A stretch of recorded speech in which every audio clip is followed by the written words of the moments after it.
All right, let's talk about the different fuel sources that you need for different types of workouts. Okay, so we'll start with zone 2 exercise. And zone 2 is going to be basically 60 to 70% of your maximum heart rate. It's something that you can maintain for 60 to 90 minutes. You're not going to feel like you're out of breath when you're talking. You can talk in full sentences.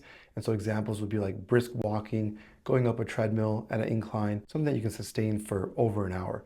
When you're doing these type of workouts, you can actually do them on a fasted state. This is the only type of workout that I would recommend to even try in a fasted state, because in this type of workout, you can actually pull all of the energy that you need from your own stored fat. And so your own fat can then turn into ketones, fatty acids, and your body can use that for the duration of your workout and do so safely without any issues. So that's a really great way to then burn fat, because you can use the fat that you have stored to burn during the exercise. For resistance training, and especially for HIIT training, zone 5 training, or high intensity interval training, where your heart rate is now going to be at the 90 to 100% level for short bursts of energy, your body mainly uses glucose as a source of fuel for these workouts. So I strongly recommend against fasting for these type of workouts, because if you do, first of all, it's going to be miserable, it's going to feel terrible, but more importantly, if you don't have enough glycogen reserves to fuel this workout to then feed your muscles for the exercise, you actually could do yourself more harm than good, build up a lot of lactic acid, you can build up a lot of free radicals, oxidative stress, damage your cells, it could be very difficult to recover.